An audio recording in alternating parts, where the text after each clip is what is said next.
副市长，我们跟议员还有各位伙伴、各位朋友，大家好。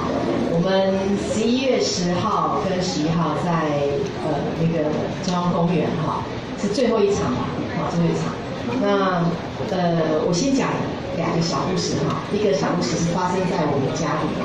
那个大家看那个客家地区那个妈妈们做那个高丽菜干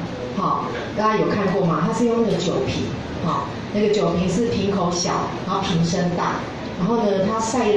半干以后就开始挤进去。那挤进去，你都要用一根筷子往下压，然后把它压得很密，这样子很难压。那它压的很多，大概那一个瓶子大概要20颗高丽菜去晒干了以后去压，你就知道里面有多少。那压了以后呢，那个东西要拿出来卖，你要用那个小钩子勾，也很难勾，所以它很难制作，也很难取用。那我妈妈有在做，我妈妈就想说，可不可以用大一点的？那我力气就时间就不用花那么多就拿那个大瓮那个口也很大，哇，好好塞哦。然后塞了以后呢，隔没几个月，因为它要倒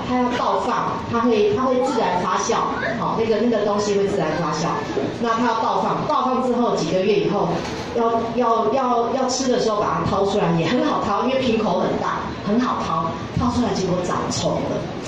他就说难怪老祖先在做这个事情很有智慧。老祖先不知道，我妈妈不知道为什么要那么小的口，那么难做。但是你看，人家发展到现在，就会有这样的智慧在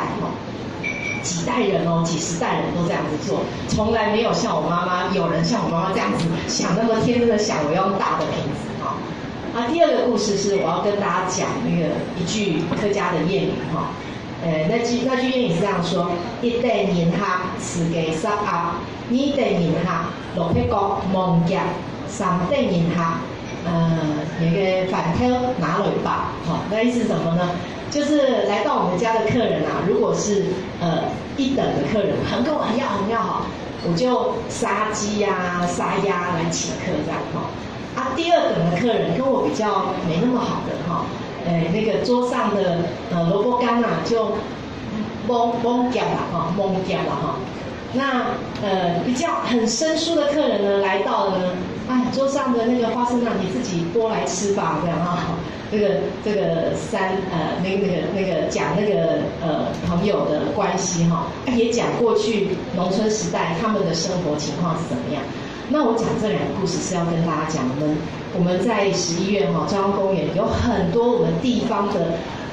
农民的产品，我们将它包装设计，将它升级之后呢，加值之后呢，现场琳琅满目。这个桌子很小，我没办法跟大家讲一个一个的那很多。那各位呢是我们的头等客人。你们来食用消费，那些东西都是几代人的智慧产品，所以它不是只有东西，它还有智慧在里头。所以各位是我们的上等客人那记得带新台币来，很多东西没有新台币美金也可以啦所以当天有非常多。那除了这个之外，也还有文化面的，包括音乐，包括刚刚文化局在讲的出版，我们也有，所以我们什么都有包罗万象。11月10号11号最后一场在中央公园，欢迎大家，欢迎。谢谢。